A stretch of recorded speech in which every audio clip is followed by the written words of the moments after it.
میری جنت میں فاقیہ،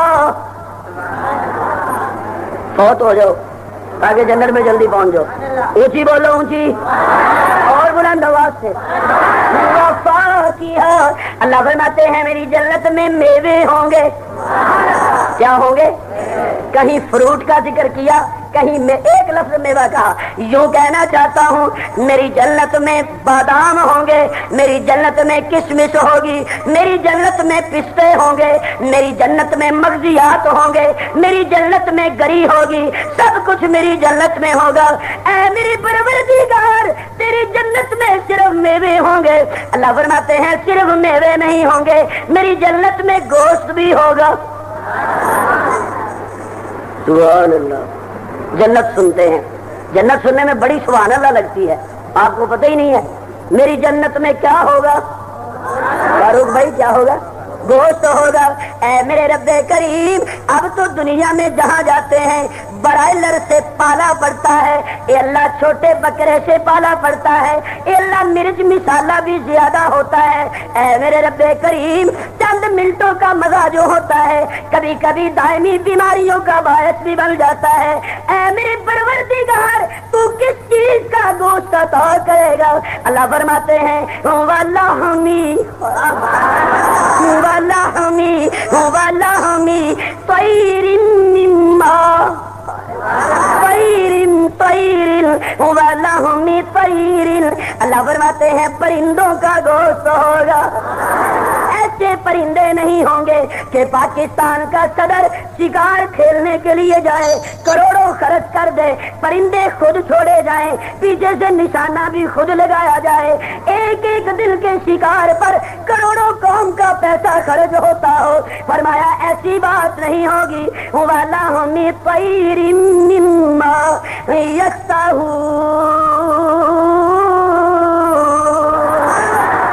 اللہ فرماتے ہیں میں اللہ پرندوں کا ایسا گوشت عطا کروں گا۔ تو جو یا اللہ پرندہ کون ہوگا، گوشت کیسا ہوگا؟ اللہ فرماتے ہیں یشتہون، پرندہ وہ ہوگا جو جنتی چاہے گا، چڑی چاہے گا چڑیا ہوگی، بٹیر چاہے گا بٹیر ہوگا، ہرن چاہے گا ہرن ہوگا۔ حضرت صدیق رضی اللہ تعالی حضور علیہ الصلوۃ والسلام نے ارشاد فرمایا جنت کے پرندے اونٹ اونٹ کے برابر ہوں گے۔ تھکے تو نہیں؟ بولو جب تھکو گے بتا دو گے، ٹھیک ہے نا؟ تو جب میں تھک جاؤں گا میں بھی بتا دوں گا۔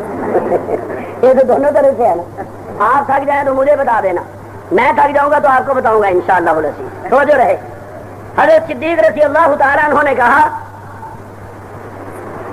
حضور علیہ السلام نے فرمایا کہ اونٹ اونٹ جتنے ہوں گے پرندے جنت کے۔ حضرت صدیق کہنے لگے یا رسول اللہ پھر تو وہ بڑے لذیذ ہوں گے، پھر تو وہ بڑے لذیذ مزیدار ہوں گے۔ حضور نے مسکرا کے کہا جو ان کو کھانے والے ہیں وہ بھی بڑے مزیدار ہوں گے۔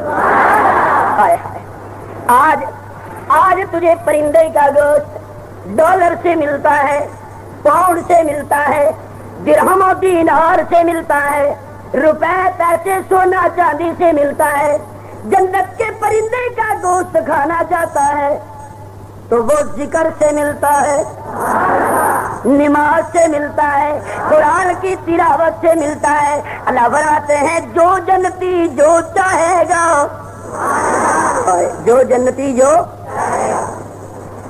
جنتی کھڑا ہے نا بیٹھا ہے یوں دیکھے گا پرندے کی طرف، اور جنتی کے دل میں خیال آئے گا کہ یہ کبھی روز تو ہوا میرے سامنے آئے نا، دل میں خیال آئے گا وہی پرندہ جس پرندے کے جسم کا جو حصہ جنتی کے دل میں آئے گا وہی روز ہو کر اس کے سامنے آ جائے گا۔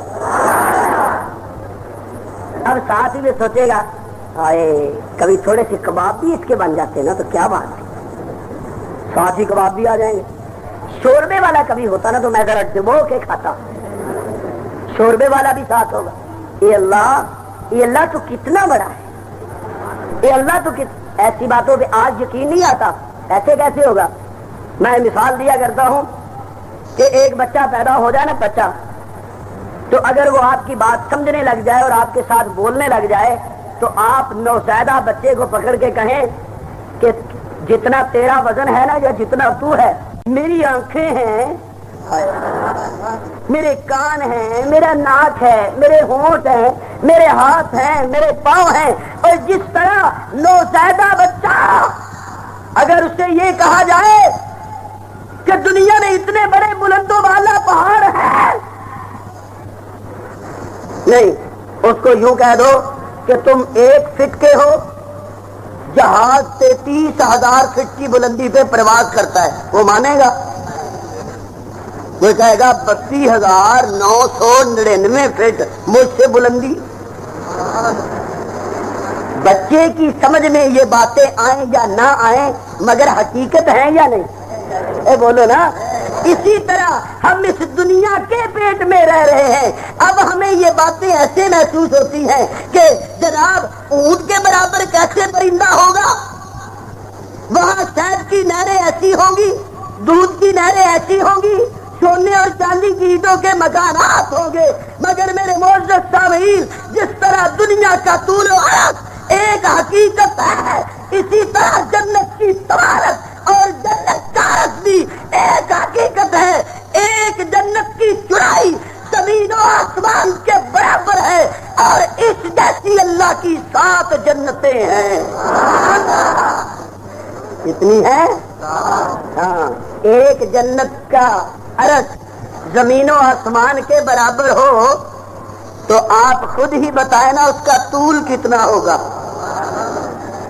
اس کا طول ہے، میرے معزز سامعین، الہ العالمین نے اعلان فرمایا، اللہ فرماتے ہیں جس پرندے کا چاہو گوشت ملے گا، جتنا چاہو، جیسا چاہو، جس انداز سے کھانا چاہو، کوئی پابندی نہیں ہوگی۔ خدا را توجہ کیجئے، میں نے کہا رب کریم،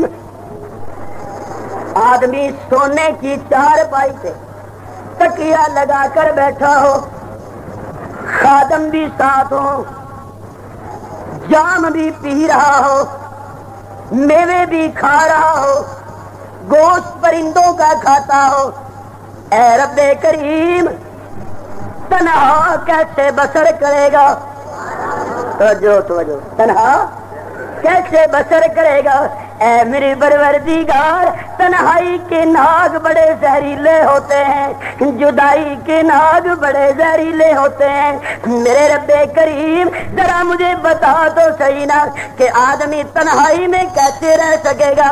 اللہ فرماتے ہیں تمہیں تنہا نہیں رکھا جائے گا، بلکہ فرمایا وحور العین، اونچی، جن کو جنت کی حوریں چاہیے اور اونچی، سبحان اللہ، میں بھی تو کہوں نا اللہ، جنت کی حوریں، جنت کی حوریں، ایک حور، توجہ، ایک حور 70 ریشمی جوڑے پہن کے بیٹھی ہوگی، اس کے باوجود اس کی پنڈلی کے اندر جو ہڈی ہے اس کی نکھر گودا بھی نظر آتا ہوگا۔ اب سوال یہ پیدا ہوتا ہے کہ اتنے کپڑے بھی پہنے ہوئے ہوں اور بدن اتنا نازک، اتنا حسین اور خوبصورت کہ ہڈی پھر بھی نظر آتی ہو، اندر سے گودا بھی نظر آئے، تو اس کی مفسرین نے مثال دی ہے، آپ نے کبھی سفید یاقوت دیکھا ہے؟ بولو، سفید یاقوت کو دیکھیں، وہ سراپا پتھر ہے، مگر کسی بڑے پتھر میں دھاگا بھی پرو دیا جائے تو پتھر ہونے کے باوجود وہ دھاگا تک بھی نظر آتا ہے۔ اگر پتھر میں پرویا ہوا حسن کی وجہ سے، نزاکت کی وجہ سے، شفافت کی وجہ سے، صاف اور پاکیزہ ہونے کی وجہ سے اگر پتھر میں دھاگا نظر آ سکتا ہے تو جنت کی حور کی پنڈلی سے حسن و نزاکت کی بنیاد پہ گودا نظر کیوں نہیں آ سکتا؟ اور کیسی ہوں گی عورتیں؟ ایسی نہیں ہوں گی ایک آدمی بیٹھا ہے، وہ ذکر کر رہا ہے، تلاوت کر رہا ہے. ایک آدمی بیٹھا ہے، سبحان اللہ و بحمدہ سبحان اللہ العظیم پڑھ رہا ہے. اللہ پاک اس کے لیے اس کے نام کی جنت میں ایک حور پیدا فرما دیں گے. توجہ، حور پیدا ہوگی، وہ کہے گی رب کریم تو نے مجھے بنا دیا ہے، اب میں کیا کروں؟ اللہ فرمائیں گے خبردار، نگاہیں نیچی رکھ، اوپر نہیں دیکھنا. اونچی بولو یار، ابھی نگاہیں نیچی رکھ، اوپر نہیں دیکھنا. وہ حور بن جائے گی، بن جائے گی. قرآن کہتا ہے حور مقصورات فی الخیام. اللہ کریم اس حور کے اوپر ایک موتیوں کا خیمہ پیدا فرما دیں گے. وہ اس خیمے میں مقید ہو جائے گی، نگاہیں اس کی نیچی ہوں گی، وہ نیچے ہی آنکھوں کو رکھے گی. اے میرے رب کریم تم نے پیدا کیا ہے، میں نے دیکھنا نہیں ہے. اللہ فرماتے ہیں تو جس کے لیے بنائی گئی ہے، جب وہ جنت میں آئے گا، تیرے خیمے میں آئے گا، تو پہلی نگاہ اٹھائے گی تو صرف اپنے شوہر کو دیکھے گی. میں اللہ اسے بتانا چاہتا ہوں کہ میں نے اتنی پاکیزہ عورت تیرے لیے رکھی ہے. اور ملیں گی بھی کتنی، یہ تعداد تو آپ کو یاد ہوگی. کتنی ملیں گی؟ بولو یار، شرماتے ہو؟ شرمانے والے اور بہت سے کام ہوتے ہیں. 70 کتنی؟ 70 لگ پتا جائے گا انشاءاللہ. 70 حوریں، 70 عورتیں ایک مرد کے لیے. اے میرے رب کریم دنیا کی عورت کا کیا ہوگا؟ اللہ فرماتے ہیں جو دنیا کی باحیا عورت ہوگی، با پرد عورت ہوگی، نماز پڑھنے والی ہوگی، اپنے خاوند کے مال میں اور عزت میں خیانت نہیں کرے گی، اپنے مالک کی خاوند کی قدر کرنے والی ہوگی، وہ دنیا کی عورت ان 70 حوروں کی ملکہ ہوگی. کیا ہوگی؟ ملکہ ہوگی. اور 70 ہی سے زیادہ ان سے حسین ہوگی. کیا ہوگی؟ حسین ہوگی.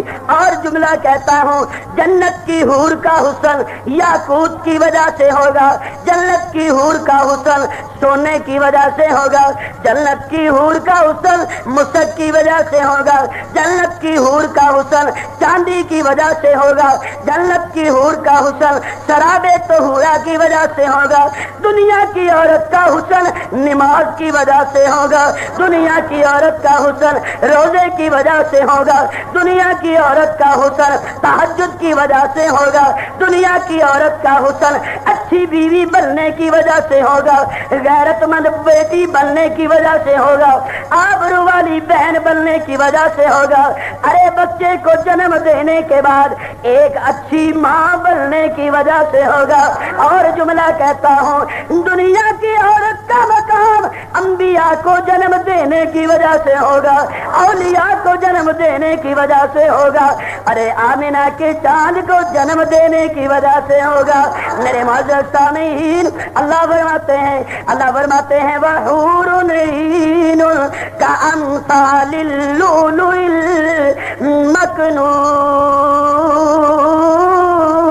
المکنون. اتنی بڑی آنکھوں والی ہوں گی حوریں کہ موتیوں کی طرح آنکھوں کو چھپا رکھا ہوگا. اے میرے رب کریم یہ جو سب کچھ تو دے گا جنت میں، توجہ، سونے کے بیڈ دے گا جنت میں، غلمان دے گا جنت میں، میوے دے گا جنت میں، گوشت دے گا جنت میں، اے اللہ بیویاں دے گا جنت میں. اے میرے رب کریم یہ سب کچھ کیوں دے گا؟ اللہ فرماتے ہیں اس لیے دوں گا جزاء بما كانوا يعملون.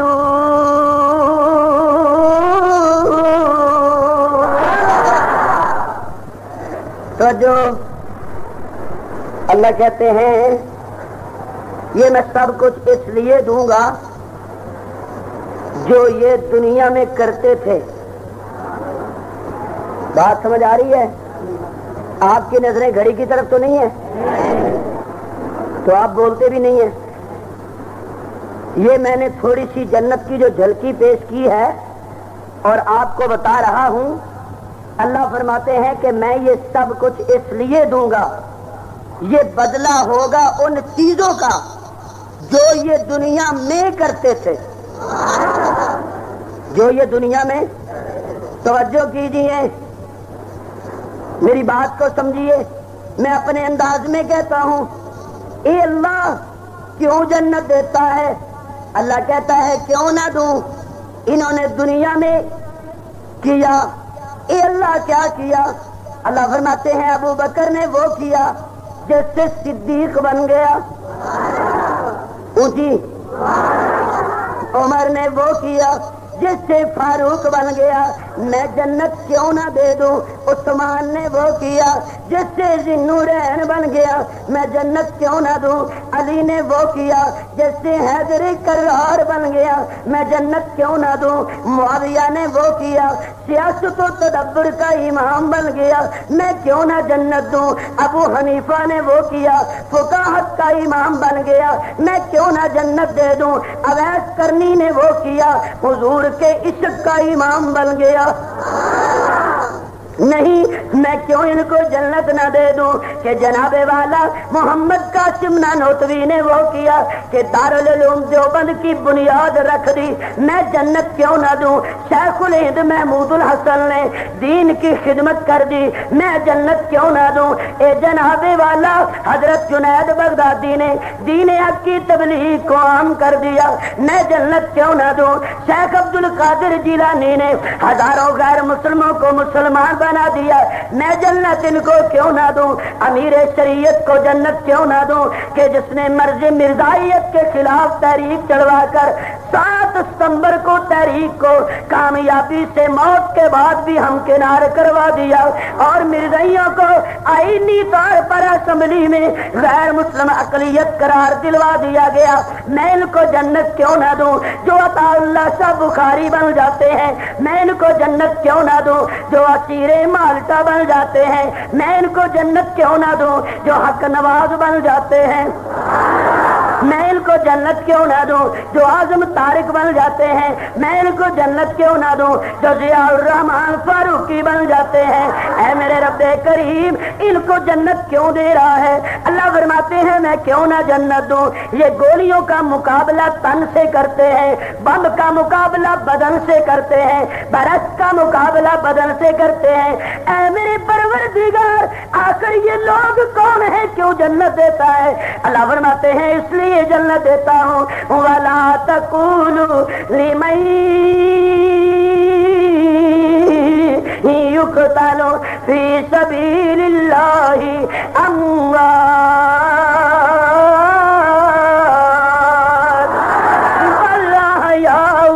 بَلْ أَحْيَاءٌ بلکہ یہ زندہ ہے، یہ میرے پاس زندہ ہے، میرے قریب زندہ ہے، میری جنت میں زندہ ہے. ان کی فکر زندہ ہے، ان کا آئین زندہ ہے، ان کا تدبر زندہ ہے، ان کا مشن زندہ ہے، ان کا کاز زندہ ہے، ان کا پروگرام زندہ ہے. میں اللہ اعلان کرتا ہوں فرمایا بل احیاء ولکن لا تشعرون.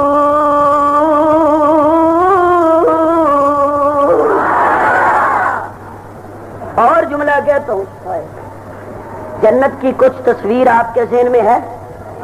اے بولو ہے نا؟ اس کو ذہن میں رکھتے ہوئے بات میری سمجھیے. جنت ہے، کون کھڑے ہیں؟ حضرت عمر کھڑے ہیں، اونچی کہو نا. حضرت عثمان کھڑے ہیں، حضرت علی کھڑے ہیں، حضرت حسن کھڑے ہیں، حضرت حسین کھڑے ہیں. نہیں جناب، تمام شہداء کے سردار حضرت حمزہ کھڑے ہیں، جنتی جنت میں کھڑے ہیں، شہداء کی قطار میں میں کہتا ہوں کہ مولانا حق نواز بھی کھڑے ہیں، میرے بھائی شعیب ندیم بھی کھڑے ہیں، اسار القاسمی بھی کھڑے ہیں، مولانا فاروقی بھی کھڑے ہیں۔ اب میرے اللہ سارے شہداء سے کہتے ہیں بتاؤ میری جنت کیسی ہے؟ اسی بولو نا، بتاؤ میری جنت کیسی ہے؟ مرے شہید ہیں مارے اگر تو غازی ہے، یہ وہ ہو رہا ہے جس میں ہر طرح سے سرفرازی ہے۔ میرے معزز سامعین، سبھی شہداء کھڑے ہیں، یہ کون ہیں؟ انہیں شہداء ختم نبوت کہتے ہیں۔ یہ کون ہیں؟ انہیں شہداء تحریک نظام مصطفیٰ کہتے ہیں۔ یہ کون ہیں؟ انہیں شہداء ناموس صحابہ کہتے ہیں۔ سبھی شہید اللہ کی جنت میں ہیں۔ اللہ فرماتے ہیں سنو میری جنت کیسی ہے؟ میری جنت کیسی ہے؟ سارے شہید بولتے ہیں رب کریم کیا تیری جنت کے کیا کہنے ہیں؟ غسل کرنے کے لیے بات تلاش نہیں کرنا پڑتا، لیکس اور کیپری کا سہارا نہیں لینا پڑتا۔ اے میرے پروردگار، غسل کرنے کے لیے نہر میں چھلانگ لگاتے ہیں، چہرہ یوں دھل کے نکھرتا ہے جیسے 14ویں رات کا چاند ہوتا ہے۔ اے میرے رب کریم تیری جنت میں بڑے نظارے ہیں، توجہ کیجئے گا نا، سارے شہداء کھڑے ہیں۔ اللہ کہتے ہیں سنو پھر میں نے جنت صرف تمہیں میزبانی میں نے نہیں کی، صرف تمہیں مہمان بنا کے نہیں رکھا، بلکہ میں نے تمہیں جنت دے کر کہا ہے خالدین فیہا ابدا۔ میں نے جنت کی رجسٹری تمہارے نام کر دی ہے کہ تم بھی میرے، تم میرے ہو، جنت تمہاری ہے۔ جنت کیا ہے؟ تمہاری ہے۔ اچھا مجھے یہ بتانا میری جنت میں کوئی کمی ہے؟ توجہ، میری جنت میں کوئی؟ سبھی کہیں گے یا اللہ تیری جنت میں اور وہ کمی ناممکن، کچھ اور چاہیے؟ اے اللہ کچھ نہیں چاہیے، سب کچھ ہے۔ اچھا تم نے میوے کھائے، فروٹ کھائے، حوریں دیکھی، شراب طہور دیکھا، شہد کو دیکھا، ہر چیز کو دیکھا، اگر کوئی لذت کم ہے تو بتاؤ، کوئی لذت کم ہے تو؟ میں کہتا ہوں سارے شہید کہیں گے اے میرے رب کریم تیری ساری جنت میں گھومے ہیں، تیری ساری جنت کے نظارے کیے ہیں، مگر میرے پروردگار ایک لذت نہیں ملی۔ اونچی یار، ایک لذت نہیں ملی، ایک لطف نہیں ملا، ایک سرور نہیں ملا۔ اللہ فرمائیں گے اچھا کون سا لطف نہیں ملا، کون سا سرور نہیں ملا؟ وہ کہیں گے رب کریم تیری جنت میں سارے نظارے ہیں، تیری جنت میں سارے سرور ہیں، تیری جنت میں سارے کیف ہیں، تیری جنت میں سارے لطف ہیں، مگر میرے پروردگار جب دنیا میں ہم نے کفر سے مقابلہ کیا تھا، مشرک سے مقابلہ کیا تھا، بتی سے مقابلہ کیا تھا، طاغوتی طاقتوں سے مقابلہ کیا تھا، شیطان کی ناپاک ذریت سے مقابلہ کیا تھا، ہم مقابلہ کر رہے تھے، دیکھنے والے دیکھ رہے تھے، ہمیں چوٹیں لگ رہی تھی، دیکھنے والے سسکیاں بھر رہے تھے، ہمارا خون نکل رہا تھا، دیکھنے والے تڑپ رہے تھے۔ کوئی کہے گا اے اللہ جب میں کشمیر کے محاذ میں تھا، کوئی کہے گا اے اللہ جب میں طالبان کے ساتھ تھا، جب میں افغانستان میں تھا، اے میرے رب کریم میں نے فلسطین کی گولی کا مقابلہ کیا، میں نے چچنیا کی گولی کا مقابلہ کیا، میں بوسنیا کے ٹنک کا مقابلہ کرتا رہا۔ ہاں بتا میرے بندے پھر کیا ہوا؟ اے میرے پروردگار تیری جنت کی ساری لذتیں بجا ہیں، مگر قسم ہے تیری ذات کی جو لذت تیرے نام پہ قربان ہوتے ہوئے آئی تھی، جو لطف بولو یار، جو لذت جو لطف تیرے نام پہ قربان ہوتے ہوئے آیا تھا وہ تیری جنت کی شہد میں نہیں ہے، تیری جنت کے فروٹ میں نہیں ہے، تیری جنت کے میوے میں نہیں ہے، تیری جنت کی حور میں نہیں ہے، غلمان کی نوکری میں نہیں ہے۔ اللہ کہتے ہیں بتاؤ اب کیا چاہتے ہو؟ اے ہمارے رب کریم ایک التجا ہے، ہمیں واپس بھیج دے۔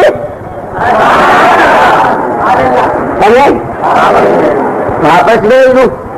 حیدرآباد کی گلیاں سونو گے جا کے؟ کیوں بھیجوں؟ پھر نائٹ کوچ کے دھکے کھاؤ گے؟ کیوں بھیجوں؟ پھر بازاروں میں بد نظری کرو گے؟ کیوں بھیجوں؟ نہیں رب کریم، ہم جائیں گے اور پھر کسی سے کہیں گے کہ تو تلوار تیز کر، یار تو تلوار تیز کر، ہم گلا پیش کریں، ہم گلا پیش کریں۔ اے رب کریم، سب سے بڑی لذت تیرے نام پہ ذبح ہونے میں ہے، سب سے بڑی لذت تیری جنت سے بھی بڑی لذت جو ہے وہ اپنا خون دینے میں ہے۔ اللہ اکبر، یا حی یا قیوم۔ اللہ فرمائیں گے بات تو تمہاری ٹھیک ہے، مگر میں اللہ فیصلہ کر چکا ہوں کہ اب دنیا میں نہیں جانا، اب دنیا میں نہیں جانا۔